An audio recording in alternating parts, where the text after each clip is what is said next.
Obras completas de Sigmund Freud. Parte 29. La moral sexual cultural y la nerviosidad moderna. 1908. En su Ética sexual, recientemente publicada, establece von Ehrenfels una distinción entre moral sexual natural y moral sexual cultural. Por moral sexual natural entiende aquella bajo cuyo régimen puede una raza conservarse duraderamente en plena salud y capacidad vital. Moral sexual cultural sería, en cambio, aquella cuyos dictados impulsan al hombre a una obra de cultura más productiva e intensa. Esta antítesis se nos hará más transparente si oponemos entre sí el acervo constitutivo de un pueblo y su acervo cultural. Remitiendo a la citada obra de Ehrenfels a aquellos lectores que quieran seguir hasta su fin este importante proceso mental, me limitaré aquí a desarrollarlo lo estrictamente necesario para enlazar con él algunas aportaciones personales. No es arriesgado suponer que bajo el imperio de una moral sexual cultural pueden quedar expuestas a ciertos daños la salud y la energía vital individuales, y que este daño, infligido a los individuos por los sacrificios que les son impuestos, alcanza, por último, tan alto grado que llega a constituir también un peligro para el fin social. Ehrenfels señala, realmente, toda una serie de daños de los que se ha de hacer responsable a la moral sexual dominante en nuestra sociedad occidental contemporánea, y aunque la reconoce muy apropiada para el progreso de la cultura, concluye postulando la necesidad de reformarla. Las características de la moral sexual cultural bajo cuyo régimen vivimos serían, según nuestro autor, la transferencia de las reglas de la vida sexual femenina a la masculina y la prohibición de todo comercio sexual fuera de la monogamia conyugal. Pero las diferencias naturales de los sexos habrían impuesto mayor tolerancia para las transgresiones sexuales del hombre, creándose así en favor de una segunda moral. Ahora bien, una sociedad que tolera esta doble moral no puede superar cierta medida, harto limitada, de amor a la verdad, honradez y humanidad, y ha de impulsar a sus miembros a ocultar la verdad, a pintar las cosas con falsos colores, a engañarse a sí mismos y a engañar a los demás. Otro daño,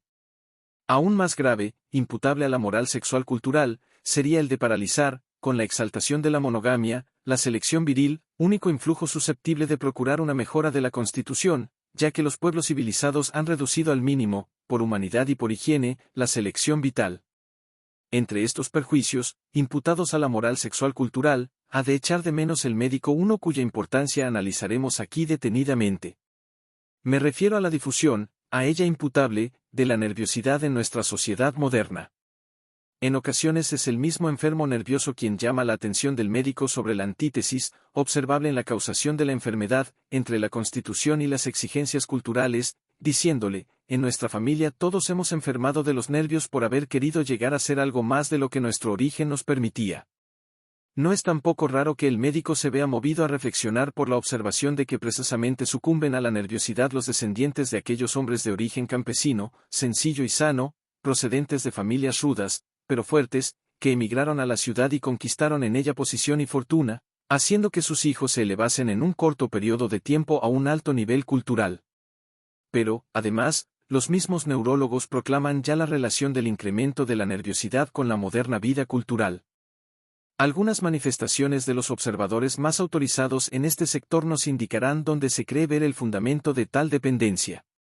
W. Erb, la cuestión planteada es la de si las causas de la nerviosidad antes expuestas se hallan realmente dadas en la vida moderna en tan elevada medida que expliquen el extraordinario incremento de tal enfermedad, y a esta interrogación hemos de contestar en el acto afirmativamente, pues nos basta para ello echar una rápida ojeada sobre nuestra vida moderna y su particular estructura. La simple enunciación de una serie de hechos generales basta ya para demostrar nuestro postulado, las extraordinarias conquistas de la edad moderna, los descubrimientos e invenciones en todos los sectores y la conservación del terreno conquistado contra la competencia cada vez mayor no se han alcanzado sino mediante una enorme labor intelectual, y solo mediante ella pueden ser mantenidos. Las exigencias planteadas a nuestra capacidad funcional en la lucha por la existencia son cada vez más altas, y solo podemos satisfacerlas poniendo en el empeño la totalidad de nuestras energías anímicas. Al mismo tiempo, las necesidades individuales y el ansia de goces han crecido en todos los sectores, un lujo inaudito se ha extendido hasta penetrar en capas sociales a las que jamás había llegado antes, la irreligiosidad, el descontento y la ambición han aumentado en amplios sectores del pueblo. El extraordinario incremento del comercio y las redes de telégrafos y teléfonos que envuelven el mundo han modificado totalmente el ritmo de la vida, todo es prisa y agitación, la noche se aprovecha para viajar, que el día, para los negocios, y hasta los viajes de recreo exigen un esfuerzo al sistema nervioso. Las grandes crisis políticas, industriales o financieras llevan su agitación a círculos sociales mucho más extensos. La participación en la vida política se ha hecho general. Las luchas sociales, políticas y religiosas, la actividad de los partidos, la agitación electoral y la vida corporativa, intensificada hasta lo infinito, acaloran los cerebros e imponen a los espíritus un nuevo esfuerzo cada día, robando el tiempo al descanso, al sueño y a la recuperación de energías. La vida de las grandes ciudades es cada vez más refinada e intranquila. Los nervios agotados buscan fuerzas en excitantes cada vez más fuertes, en placeres intensamente especiados, fatigándose aún más en ellos. La literatura moderna se ocupa preferentemente de problemas sospechosos, que hacen fermentar todas las pasiones y fomentar sensualidad, el ansia de placer y el desprecio de todos los principios éticos y todos los ideales, presentando a los lectores figuras patológicas y cuestiones psicopáticos sexuales y fomentan sensualidad. El ansia sobreexcitado por una música ruidosa y violenta, los teatros captan todos los sentidos en sus representaciones excitantes, e incluso las artes plásticas se orientan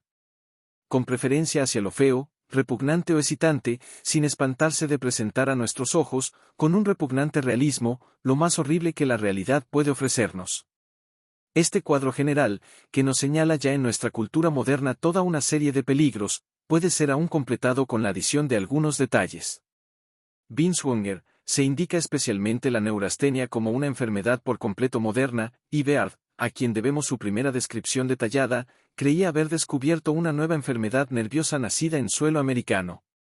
Esta hipótesis era, naturalmente, errónea, pero el hecho de haber sido un médico americano quien primeramente pudiese aprender y retener, como secuela de una amplia experiencia clínica, los singulares rasgos de esta enfermedad, demuestra la íntima conexión de la misma con la vida moderna, con la fiebre de dinero y con los enormes progresos técnicos que han echado por tierra todos los obstáculos de tiempo y espacio opuestos antes a la vida de relación. Von Krafft-Ebing, en nuestras modernas sociedades civilizadas es infinito el número de hombres cuya vida integra una plenitud de factores antihigiénicos más que suficiente para explicar el incremento de la nerviosidad, pues tales factores actúan primero y principalmente sobre el cerebro. Las circunstancias sociales y políticas, y más aún las mercantiles, industriales y agrarias de las naciones civilizadas, han sufrido, en el curso del último decenio, modificaciones que han transformado por completo la propiedad y las actividades profesionales y ciudadanas, todo ello a costa del sistema nervioso, que se ve obligado a responder al incremento de las exigencias sociales y económicas con un gasto mayor de energía, para cuya reposición no se le concede, además, descanso suficiente. De estas teorías, así como de otras muchas de análogo contenido, no podemos decir que sean totalmente inexactas, pero sí que resultan insuficientes para explicar las peculiaridades de las perturbaciones nerviosas y, sobre todo, que desatienden precisamente el factor etiológico más importante. Prescindiendo, en efecto, de los estados indeterminados de nerviosidad y ateniéndonos tan solo a las formas neuropatológicas propiamente dichas, vemos reducirse la influencia perjudicial de la cultura a una coerción nociva de la vida sexual de los pueblos civilizados por la moral sexual cultural en ellos imperante. En esta serie de escritos profesionales he tratado ya de aportar la prueba de esta afirmación. No he de repetirla aquí, pero sí extractaré los argumentos principales deducidos de mis investigaciones. Una continua y penetrante observación clínica nos autoriza a distinguir en los estados neuropatológicos dos grandes grupos, las neurosis propiamente dichas y la psiconeurosis. En las primeras los síntomas somáticos o psíquicos parecen ser de naturaleza tóxica, comportándose idénticamente a los fenómenos consecutivos a una incorporación exagerada o a una privación repentina de ciertos tóxicos del sistema nervioso. Estas neurosis, sintetizadas generalmente bajo el concepto de neurastenia, pueden ser originadas, sin que sea indispensable la colaboración de una tara hereditaria, por ciertas anormalidades nocivas de la vida sexual, correspondiendo precisamente la forma de la enfermedad a la naturaleza especial de dichas anormalidades, y ello de tal manera que del cuadro clínico puede deducirse directamente muchas veces la especial etiología sexual. Ahora bien, entre la forma de la enfermedad nerviosa y las restantes influencias nocivas de la cultura, señaladas por los distintos autores, no aparece jamás tal correspondencia regular. Habremos, pues, de considerar el factor sexual como el más esencial en la causación de las neurosis propiamente dichas. En la psiconeurosis es más importante la influencia hereditaria y menos transparente la causación. Un método singular de investigación, conocido con el nombre de psicoanálisis, ha permitido descubrir que los síntomas de estos padecimientos son de carácter psicógeno y dependen de la acción de complejos inconscientes de representaciones. Este mismo método nos ha llevado también al conocimiento de tales complejos, revelándonos que integran en general un contenido sexual, pues nacen de las necesidades sexuales de individuos insatisfechos y representan para ellos una especie de satisfacción sustitutiva. De este modo habremos de ver en todos aquellos factores que dañan la vida sexual, cohíben su actividad o desplazan sus fines, factores patógenos también de la psiconeurosis. El valor de la diferenciación teórica entre neurosis tóxica y neurosis psicógena no queda disminuido por el hecho de que en la mayoría de las personas nerviosas puedan observarse perturbaciones de ambos orígenes. Aquellos que se hallen dispuestos a buscar conmigo la etiología de la nerviosidad en ciertas anormalidades nocivas de la vida sexual leerán con interés los desarrollos que siguen, destinados a insertar el tema del incremento de la nerviosidad en más amplio contexto. Nuestra cultura descansa totalmente en la coerción de los instintos. Todos y cada uno hemos renunciado a una parte de las tendencias agresivas y vindicativas de nuestra personalidad, y de estas aportaciones ha nacido la común propiedad cultural de bienes materiales e ideales. La vida misma, y quizá también muy principalmente los sentimientos familiares, derivados del erotismo, han sido los factores que han motivado al hombre a tal renuncia, la cual ha ido haciéndose cada vez más amplia en el curso del desarrollo de la cultura. Por su parte, la religión se ha apresurado a sancionar inmediatamente tales limitaciones progresivas, ofrendando a la divinidad como un sacrificio cada nueva renuncia a la satisfacción de los instintos y declarando sagrado el nuevo provecho así aportado a la colectividad. Aquellos individuos a quienes una constitución indomable impide incorporarse a esta represión general de los instintos son considerados por la sociedad como delincuentes y declarados fuera de la ley, a menos que su posición social o sus cualidades sobresalientes les permitan imponerse como grandes hombres o como héroes. El instinto sexual, o, mejor dicho, los instintos sexuales, pues la investigación analítica enseña que el instinto sexual es un compuesto de muchos instintos parciales, se halla probablemente más desarrollado en el hombre que en los demás animales superiores, y es, desde luego, en el mucho más constante, puesto que ha superado casi por completo la periodicidad, a la cual aparece sujeto en los animales. Pone a la disposición de la labor cultural grandes magnitudes de energía, pues posee en alto grado la peculiaridad de poder desplazar su fin sin perder grandemente en intensidad. Esta posibilidad de cambiar el fin sexual primitivo por otro, ya no sexual, pero psíquicamente afín al primero, es lo que designamos con el nombre de capacidad de sublimación. Contrastando con tal facultad de desplazamiento que constituye su valor cultural, el instinto sexual es también susceptible de tenaces fijaciones, que lo inutilizan para todo fin cultural y lo degeneran, conduciéndolo a las llamadas anormalidades sexuales. La energía original del instituto sexual varía probablemente en cada cual e igualmente, desde luego, su parte susceptible de sublimación. A nuestro juicio, la organización congénita es la que primeramente decide qué parte del instinto podrá ser susceptible de sublimación en cada individuo, pero, además, las influencias de la vida y la acción del intelecto sobre el aparato anímico consiguen sublimar otra nueva parte. Claro está que este proceso de desplazamiento no puede ser continuado hasta lo infinito, como tampoco puede serlo la transformación del calor en trabajo mecánico en nuestras maquinarias.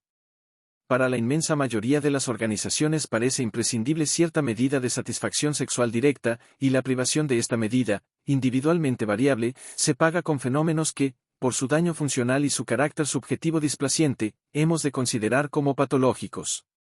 Aún se nos abren nuevas perspectivas al atender al hecho de que el instinto sexual del hombre no tiene originariamente como fin la reproducción, sino determinadas formas de la consecución del placer. Así se manifiesta efectivamente en la niñez individual, en la que alcanza tal consecución de placer no solo en los órganos genitales, sino también en otros lugares del cuerpo, y puede, por tanto, prescindir de todo otro objeto erótico menos cómodo. Damos a esta fase el nombre de estadio de autoerotismo, y adscribimos a la educación la labor de limitarlo, pues la permanencia en el del instinto sexual le haría incoercible e inaprovechable ulteriormente. El desarrollo del instinto sexual pasa luego del autoerotismo al amor a un objeto, y de la autonomía de las zonas erógenas a la subordinación de las mismas, a la primacía de los genitales, puestos al servicio de la reproducción. En el curso de esta evolución, una parte de la excitación sexual, emanada del propio cuerpo, es inhibida como inaprovechable para la reproducción, y en el caso más favorable, conducida a la sublimación. Resulta así que mucha parte de las energías utilizables para la labor cultural tiene su origen en la represión de los elementos perversos de la excitación sexual. Ateniéndonos a estas fases evolutivas del instinto sexual, podremos distinguir 3 grados de cultura: 1, en el cual la actividad del instinto sexual va libremente más allá de la reproducción; otro, en el que el instinto sexual queda coartado en su totalidad, salvo en la parte puesta al servicio de la reproducción; y un tercero, en fin, en el cual solo la reproducción legítima es considerada y permitida como fin sexual. A este tercer estadio corresponde nuestra presente moral sexual cultural. Tomando como nivel el segundo de estos estadios, comprobamos ya la existencia de muchas personas a quienes su organismo no permite plegarse a las normas en el imperantes. Hallamos, en efecto, series enteras de individuos, en los cuales la citada evolución del instinto sexual, desde el autoerotismo al amor a un objeto, con la reunión de los genitales como fin, no ha tenido efecto de un modo correcto y completo, y de estas perturbaciones del desarrollo resultan 2 distintas desviaciones nocivas de la sexualidad normal, que esto es, propulsoras de la cultura, y desviaciones que se comportan entre sí como un positivo y un negativo. Trátase aquí, exceptuando a aquellas personas que presentan un instinto sexual exageradamente intenso e indomable, de las diversas especies de perversos, en los que una fijación infantil a un fin sexual provisional ha detenido la primacía de la función reproductora, y en segundo lugar, de los homosexuales o invertidos, en los cuales, y de un modo aún no explicado por completo, el instinto sexual ha quedado desviado del sexo contrario. Si el daño de estas 2 clases de perturbaciones del desarrollo es en realidad menor de lo que podría esperarse, ello se debe, sin duda, a la compleja composición del instinto sexual, que permite una estructuración final aprovechable a la vida sexual, aun cuando uno o varios componentes del instinto hayan quedado excluidos del desarrollo. Así, la constitución de los invertidos u homosexuales se caracteriza frecuentemente por una especial aptitud del instinto sexual para la sublimación cultural. De todos modos, un desarrollo intenso o hasta exclusivo de las perversiones o de la homosexualidad hace desgraciado al sujeto correspondiente y le inutiliza socialmente, resultando así que ya las exigencias culturales del segundo grado han de ser reconocidas como una fuente de dolor para cierto sector de la humanidad. Los destinos de estas personas, cuya constitución difiere de la de sus congéneres, son muy diversos según la menor o mayor energía de su instinto sexual. Dado un instinto sexual débil, pueden los perversos alcanzar una coerción total de aquellas tendencias que los sitúan en conflicto con las exigencias morales de su grado de cultura. Pero este es también su único rendimiento, pues agotan en tal inhibición de sus instintos sexuales todas las energías, que de otro modo aplicarían su labor cultural. Quedan reducidos a su propia lucha interior y paralizados para toda acción exterior. Se da en ellos el mismo caso que más adelante volveremos a hallar al ocuparnos de la abstinencia exigida en el tercer grado cultural. Dado un instinto sexual muy intenso, pero perverso, pueden esperarse 2 desenlaces. El primero, que bastará con enunciar, es que el sujeto permanezca perverso y condenado a soportar las consecuencias de su divergencia del nivel cultural. El segundo es mucho más interesante, y consiste en que, bajo la influencia de la educación y de las exigencias sociales, se alcanza, sí, una cierta inhibición de los instintos perversos, pero una inhibición que en realidad no logra por completo su fin, pudiendo calificarse de inhibición frustrada. Los instintos sexuales, coartados, no se exteriorizan ya, desde luego, como tales, y en esto consiste el éxito parcial del proceso inhibitorio, pero sí en otra forma igualmente nociva para el individuo y que le inutiliza para toda labor social tan en absoluto como le hubiera inutilizado la satisfacción inmodificada de los instintos inhibidos. En esto último consiste el fracaso parcial del proceso, fracaso que a la larga anula el éxito. Los fenómenos sustitutivos, provocados en este caso por la inhibición de los instintos, constituyen aquello que designamos con el nombre de nerviosidad y más especialmente con el de psiconeurosis. Los neuróticos son aquellos hombres que, poseyendo una organización desfavorable, llevan a cabo, bajo el influjo de las exigencias culturales, una inhibición aparente, y en el fondo fracasada, de sus instintos, y que, por ello, solo con un enorme gasto de energías y sufriendo un continuo empobrecimiento interior pueden sostener su colaboración en la obra cultural o tienen que abandonarla temporalmente por enfermedad. Calificamos a las neurosis de negativo de las perversiones porque contienen en estado de represión las mismas tendencias, las cuales, después del proceso represor, continúan actuando desde lo inconsciente. La experiencia enseña que para la mayoría de los hombres existe una frontera, más allá de la cual no puede seguir su constitución las exigencias culturales. Todos aquellos que quieren ser más nobles de lo que su constitución les permite sucumben a la neurosis. Se encontrarían mejor si les hubiera sido posible ser peores. La afirmación de que la perversión y la neurosis se comportan como un positivo o un negativo encuentra con frecuencia una prueba inequívoca en la observación de sujetos pertenecientes a una misma generación. No es raro encontrar una pareja de hermanos en la que el varón es un perverso sexual y la hembra, dotada como tal de un instinto sexual más débil, una neurótica, pero con la particularidad de que sus síntomas expresan las mismas tendencias que las perversiones del hermano, más activamente sexual. Correlativamente, en muchas familias son los hombres sanos, pero inmorales hasta un punto indeseable, y las mujeres, nobles y refinadas, pero gravemente nerviosas. Una de las más evidentes injusticias sociales es la de que el estándar cultural exija de todas las personas la misma conducta sexual, que, fácil de observar para aquellas cuya constitución se lo permite, impone a otros los más graves sacrificios psíquicos. Aunque claro está que esta injusticia queda eludida en la mayor parte de los casos por la transgresión de los preceptos morales. Hasta aquí hemos desarrollado nuestras observaciones refiriéndonos a las exigencias planteadas al individuo en el segundo de los grados de cultura por nosotros supuesto, en el cual solo quedan prohibidas las actividades sexuales llamadas perversas, concediéndose, en cambio, amplia libertad al comercio sexual considerado como normal. Hemos comprobado que ya con esta distribución de las libertades y las restricciones sexuales queda situado al margen, como perverso, todo un grupo de individuos y sacrificado a la nerviosidad otro, formado por aquellos sujetos que se esfuerzan en no ser perversos, debiéndolo ser por su constitución.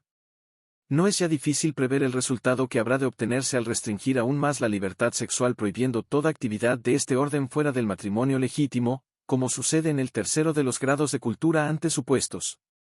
El número de individuos fuertes que habrán de situarse en franca rebeldía contra las exigencias culturales aumentará de un modo extraordinario, e igualmente el de los débiles que en su conflicto entre la presión de las influencias culturales y la resistencia de la Constitución se refugiarán en la enfermedad neurótica. Surgen aquí tres interrogaciones. Primera, ¿cuál es la labor que las exigencias del tercer grado de cultura plantean al individuo? Segunda, si la satisfacción sexual legítima permitida consigue ofrecer una compensación aceptable de la renuncia exigida. Tercera, ¿cuál es la proporción entre los daños eventuales de tal renuncia y sus provechos culturales? La respuesta a la primera cuestión roza un problema varias veces tratado ya y cuya discusión no es posible agotar aquí, el problema de la abstinencia sexual. Lo que nuestro tercer grado de cultura exige al individuo es, en ambos sexos, la abstinencia hasta el matrimonio o hasta el fin de la vida para aquellos que no lo contraigan. La afirmación, grata a todas las autoridades, de que la abstinencia sexual no trae consigo daño alguno ni es siquiera difícil de observar, ha sido sostenida también por muchos médicos.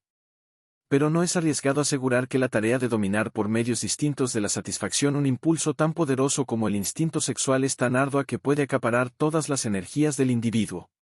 El dominio por medio de la sublimación, esto es, por la desviación de las fuerzas instintivas sexuales hacia fines culturales elevados, no es asequible sino a una limitada minoría, y aun a esta solo temporalmente y con máxima dificultad durante la fogosa época juvenil.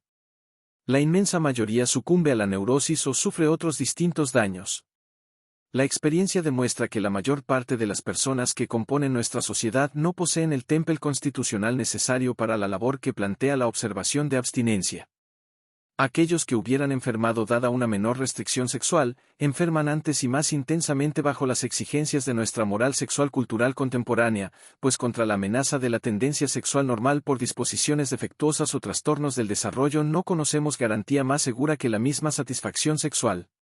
Cuanto mayor es la disposición de una persona a la neurosis, peor soporta la abstinencia, toda vez que los instintos parciales que se sustraen al desarrollo normal antes descrito se hacen, al mismo tiempo, tanto más incoercibles. Pero también aquellos sujetos que, bajo las exigencias del segundo grado de cultura, hubieran permanecido sanos sucumben aquí a la neurosis en gran número, pues la prohibición eleva considerablemente el valor psíquico de la satisfacción sexual. La libido estancada se hace apta para percibir algunos de los puntos débiles que jamás faltan en la estructura de una vida sexual y si se abre paso por él hasta la satisfacción sustitutiva neurótica en forma de síntomas patológicos. Aprendiendo a penetrar en la condicionalidad de las enfermedades nerviosas se adquiere pronto la convicción de que su incremento en nuestra sociedad moderna procede del aumento de las restricciones sexuales. Tócanos examinar ahora la cuestión de si el comercio sexual dentro del matrimonio legítimo puede ofrecer una compensación total de la restricción sexual anterior al mismo. El material en que fundamentar una respuesta negativa se nos ofrece tan abundante, que solo muy sintéticamente podremos exponerlo. Recordaremos, ante todo, que nuestra moral sexual cultural restringe también el comercio sexual aún dentro del matrimonio mismo, obligando a los cónyuges a satisfacerse con un número por lo general muy limitado de concepciones. Por esta circunstancia no existe tampoco en el matrimonio un comercio sexual satisfactorio más que durante algunos años, de los cuales habrá de deducir, además, aquellos periodos en los que la mujer debe ser respetada por razones higiénicas. Al cabo de estos 3, 4 o 5 años, el matrimonio falla por completo en cuanto ha prometido la satisfacción de las necesidades sexuales, pues todos los medios inventados hasta el día para evitar la concepción disminuyen el placer sexual, repugnan a la sensibilidad de los cónyuges o son directamente perjudiciales para la salud. El temor a las consecuencias del comercio sexual hace desaparecer primero la ternura física de los esposos y más tarde, casi siempre, también la mutua inclinación psíquica destinada a recoger la herencia de la intensa pasión inicial. Bajo la desilusión anímica y la privación corporal, que es así el destino de la mayor parte de los matrimonios, se encuentran de nuevo transferidos los cónyuges al estado anterior a su enlace, pero con una ilusión menos y sujetos de nuevo a la tarea de dominar y desviar su instinto sexual. No hemos de entrar a investigar en qué medida lo logra el hombre llegado a plena madurez, la experiencia nos muestra que hace uso frecuente de la parte de libertad sexual que aun en el más riguroso orden sexual le concede, si bien en secreto y a disgusto. La doble moral sexual existente para el hombre en nuestra sociedad es la mejor confesión de que la sociedad misma que ha promulgado los preceptos restrictivos no cree posible su observancia. Por su parte, las mujeres que, en calidad de sustratos propiamente dichos de los intereses sexuales de los hombres, no poseen sino en muy escasa medida el don de la sublimación, y para las cuales solo durante la lactancia pueden constituir los hijos una sustitución suficiente del objeto sexual, las mujeres, repetimos, llegan a contraer, bajo el influjo de las desilusiones aportadas por la vida conyugal, graves neurosis que perturban duraderamente su existencia. Bajo las actuales normas culturales, el matrimonio ha cesado de ser hace mucho tiempo el remedio general de todas las afecciones nerviosas de la mujer. Los médicos sabemos ya, por el contrario, que para soportar el matrimonio han de poseer las mujeres una gran salud, y tratamos de disuadir a nuestros clientes de contraerlo con jóvenes que ya de solteras han dado muestras de nerviosidad.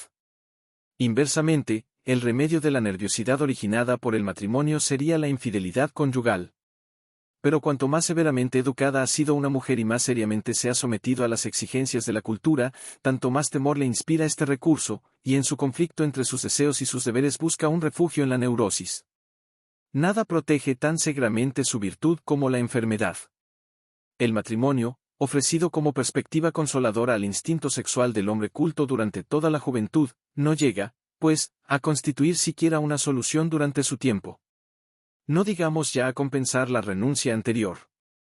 Aun reconociendo estos prejuicios de la moral sexual cultural, se puede todavía responder a nuestra tercera interrogación alegando que las conquistas culturales consiguientes a tan severa restricción sexual compensan e incluso superan tales prejuicios individuales, que, en definitiva, solo llegan a alcanzar cierta gravedad en una limitada minoría. Por mi parte, me declaro incapaz de establecer aquí un balance de pérdidas y ganancias. Solo podría aportar aún numerosos datos para la valoración de las pérdidas. Volviendo al tema, antes iniciado, de la abstinencia, he de afirmar que la misma trae aún consigo otros perjuicios diferentes de las neurosis, las cuales integran, además, mucho mayor importancia de la que en general se les concede. La demora del desarrollo y de la actividad sexuales, a la que aspiran nuestra educación y nuestra cultura, no trae consigo, en un principio, peligro alguno e incluso constituye una necesidad si tenemos en cuenta cuán tarde comienzan los jóvenes de nuestras clases ilustradas a valérselas por sí mismos y a ganar su vida, circunstancia en que se nos muestra además la íntima relación de todas nuestras instituciones culturales y la dificultad de modificar alguno de sus elementos sin atender a los restantes. Pero, pasados los 20 años, la abstinencia no está ya exenta de peligros para el hombre, y cuando no conduce a la nerviosidad trae consigo otros distintos daños. Suele decirse que la lucha con el poderoso instinto sexual y la necesaria acentuación en ella de todos los poderes éticos y estéticos de la vida anímica aceran el carácter.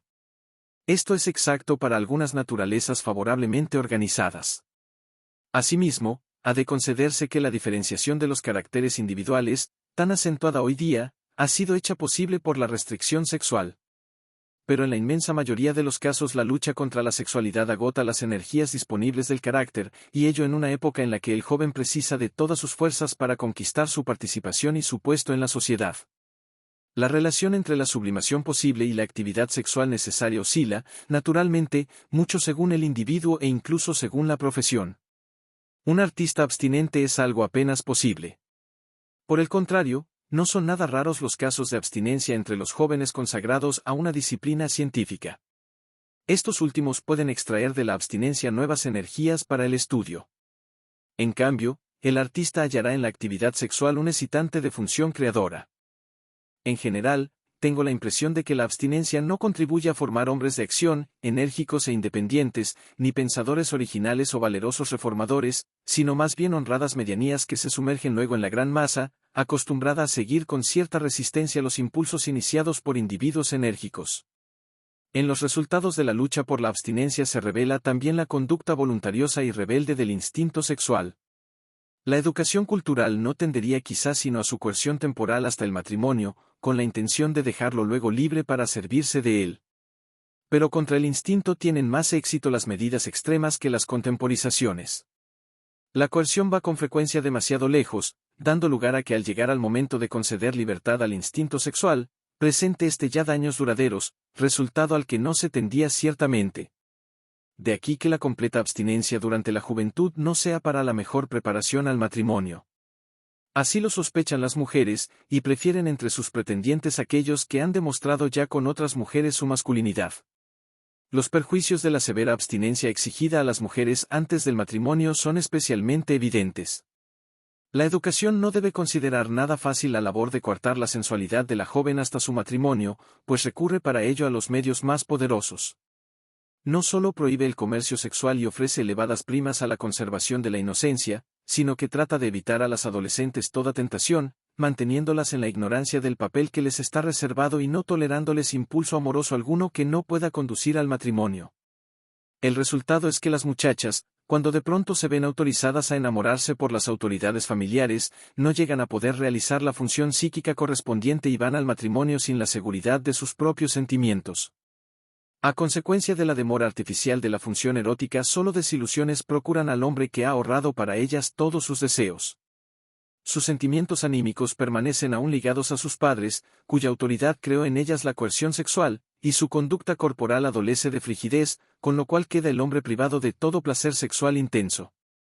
Ignoro si el tipo de mujer anestésica existe fuera de nuestras civilizaciones, aunque lo creo muy probable, pero lo cierto es que nuestra educación cultural se esfuerza precisamente en cultivarlo, y estas mujeres que conciben sin placer no se muestran muy dispuestas a parir frecuentemente con dolor. Resulta así que la preparación al matrimonio no consigue sino hacer fracasar los fines del mismo. Más tarde, cuando la mujer vence ya la demora artificialmente impuesta a su desarrollo sexual, llega a la cima de su existencia femenina y siente despertar en ella la plena capacidad de amar, se encuentra con que las relaciones conyugales se han enfriado hace ya tiempo, y, como premio a su docilidad anterior, le queda la elección entre el deseo insatisfecho, la infidelidad o la neurosis. La conducta sexual de una persona constituye el prototipo de todas sus demás reacciones. A aquellos hombres que conquistan enérgicamente su objeto sexual le suponemos análoga energía en la persecución de otros fines. En cambio, aquellos que por atender a toda clase de consideraciones renuncian a la satisfacción de sus poderosos instintos sexuales serán, en los demás casos, más conciliadores y resignados que activos. En las mujeres puede comprobarse fácilmente un caso especial de este principio de la condición prototípica de la vida sexual con respecto al ejercicio de las demás funciones. La educación les prohíbe toda elaboración intelectual de los problemas sexuales, los cuales les inspiran siempre máxima curiosidad, y las atemoriza con la afirmación de que tal curiosidad es poco femenina y denota una disposición viciosa. Esta intimidación coarta su actividad intelectual y rebasa en su ánimo el valor de todo conocimiento, pues la prohibición de pensar se extiende más allá de la esfera sexual, en parte a consecuencia de relaciones inevitables y en parte automáticamente, proceso análogo al que provocan los dogmas en el pensamiento del hombre religioso o las ideas dinásticas en el de los monárquicos incondicionales. No creo que la antítesis biológica entre trabajo intelectual y actividad sexual explique la debilidad mental fisiológica de la mujer, como pretende Moebius en su discutida obra. En cambio, opino que la indudable inferioridad intelectual de tantas mujeres ha de atribuirse a la coerción mental necesaria para la coerción sexual. Al tratar de la abstinencia no se suele distinguir suficientemente dos formas de la misma, la abstención de toda actividad sexual en general y la abstención del comercio sexual con el sexo contrario. Muchas personas que se vanaglorian de la abstinencia no la mantienen, quizá, sino con el auxilio de la masturbación o de prácticas análogas relacionadas con las actividades sexuales autoeróticas de la primera infancia. Pero precisamente a causa de esta relación, tales medios sustitutivos de satisfacción sexual no son nada inofensivos, pues crean una disposición a aquellas numerosas formas de neurosis y psicosis que tienen por condición la regresión de la vida sexual a sus formas infantiles. Tampoco la masturbación corresponde a las exigencias ideales de la moral sexual cultural y provoca en el ánimo de los jóvenes aquellos mismos conflictos con el ideal educativo a los que intentaban sustraerse por medio de la abstinencia. Además, pervierte el carácter en más de un sentido, haciéndole adquirir hábitos perjudiciales, pues, en primer lugar, y conforme a la condición prototípica de la sexualidad, le acostumbra a alcanzar fines importantes sin esfuerzo alguno, por caminos fáciles y no mediante un intenso desarrollo de energía, y en segundo, eleva el objeto sexual, en las fantasías concomitantes a la satisfacción, a perfecciones difíciles de hallar luego en la realidad. De este modo ha podido proclamar un ingenioso escritor, invirtiendo los términos, que el coito no es sino un subrogado insuficiente del onanismo. La severidad de las normas culturales y la dificultad de observar la abstinencia han coadyuvado a concretar esta última en la abstención del coito con personas de sexo distinto y a favorecer otras prácticas sexuales, equivalentes, por decirlo así, a una semiobediencia. Dado que el comercio sexual normal es implacablemente perseguido por la moral, y también por la higiene, a causa de la posibilidad de contagio, ha aumentado considerablemente en importancia social aquellas prácticas sexuales, entre individuos de sexo diferente, a las que se da el nombre de perversas y en las cuales es usurpada por otras partes del cuerpo la función de los genitales. Pero estas prácticas no pueden ser consideradas tan inocuas como otras análogas transgresiones cometidas en el comercio sexual, son condenables desde el punto de vista ético, puesto que convierten las relaciones eróticas entre dos seres, de algo muy fundamental, en un cómodo juego sin peligro ni participación anímica. Otra de las consecuencias de la restricción de la vida sexual normal ha sido el incremento de la satisfacción homosexual. A todos aquellos que ya son homosexuales por su organización o han pasado a serlo en la niñez viene a agregarse un gran número de individuos de edad adulta, cuya libido, viendo obstruido su curso principal, deriva por el canal secundario homosexual. Todas estas secuelas inevitables e indeseadas de la abstinencia impuesta por nuestra civilización concluyen en una consecuencia común, consistente en trastornar fundamentalmente la preparación al matrimonio, el cual había de ser, no obstante, según la intención de la moral sexual cultural, el único heredero de las tendencias sexuales. Todos aquellos hombres que a consecuencia de prácticas sexuales onanistas o perversas han enlazado su libido a situaciones y condiciones distintas de las normales desarrollan en el matrimonio una potencia disminuida.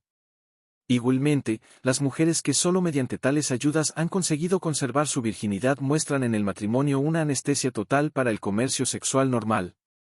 Estos matrimonios, en los que ambos cónyuges adolecen ya, desde un principio, de una disminución de sus facultades eróticas, sucumben mucho más rápidamente al proceso de disolución.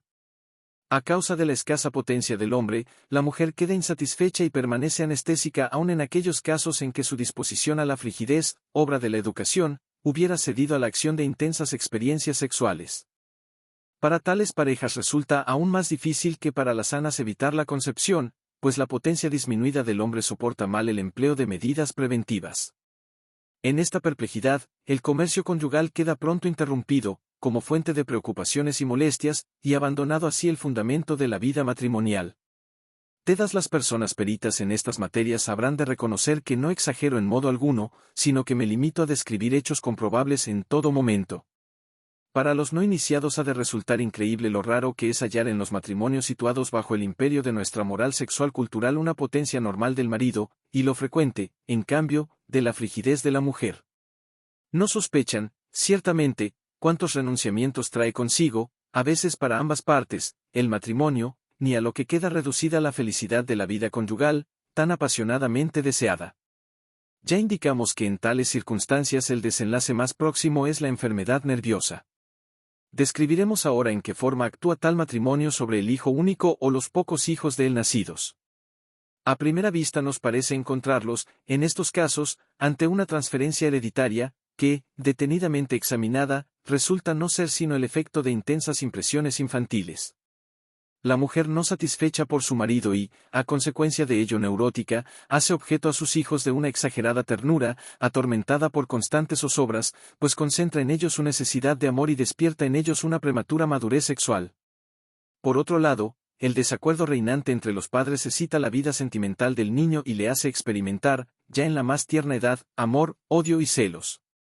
Luego, la severa educación que no tolera actividad alguna a esta vida sexual tan tempranamente despertada, interviene como poder represor, y el conflicto surgido así en edad tan tierna del sujeto integra todos los factores precisos para la causación de una nerviosidad que ya no le abandonará en toda su vida. Vuelvo ahora a mi afirmación anterior de que al juzgar las neurosis no se les concede, por lo general, toda su verdadera importancia. Al hablar así no me refiero a aquella equivocada apreciación de estos estados que se manifiesta en un descuido absoluto por parte de los familiares del enfermo y en las seguridades, eventualmente dadas por los médicos, de unas cuantas semanas de tratamiento hidroterápico o algunos meses de reposo conseguirán dar al traste con la enfermedad. Esta actitud no es adoptada hoy en día más que por gentes ignorantes, sean o no médicos, o tienden tan solo a procurar al paciente un consuelo de corta duración. Por lo general, se sabe ya que una neurosis crónica, si bien no destruye por completo las facultades del enfermo, representa para él una pesada carga, tan pesada quizá como una tuberculosis o una enfermedad del corazón.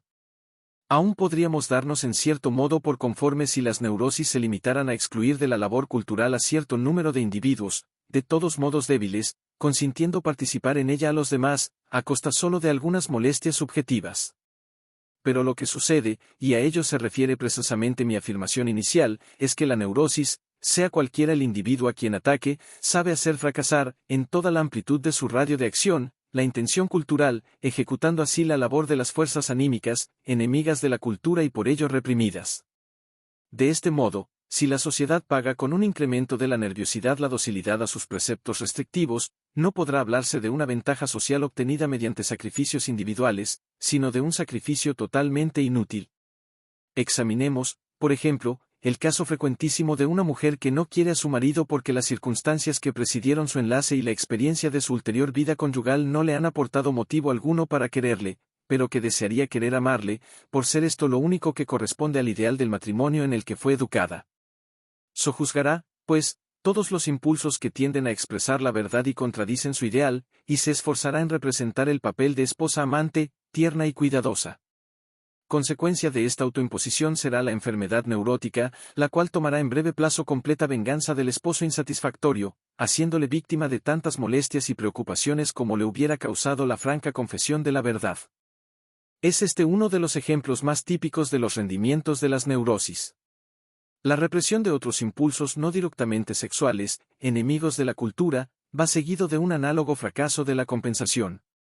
Así, un individuo que, sojuzgando violentamente su inclinación a la dureza y la crueldad, ha llegado a ser extremadamente bondadoso, pierde de tal proceso, muchas veces, tan gran parte de sus energías que no llega a poner en obra todo lo correspondiente a sus impulsos compensadores y hace, en definitiva, menos bien del que hubiera hecho sin yugular sus tendencias constitucionales.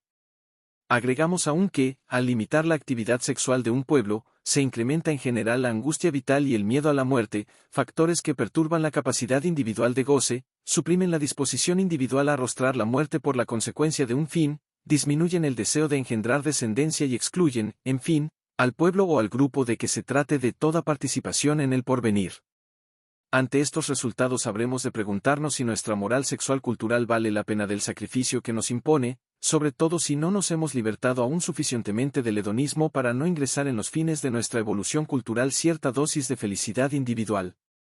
No es, ciertamente, labor del médico la de proponer reformas sociales, pero he creído poder apoyar su urgente necesidad ampliando la exposición hecha por el Enfels de los daños imputables a nuestra moral sexual cultural con la indicación de su responsabilidad en el incremento de la nerviosidad moderna.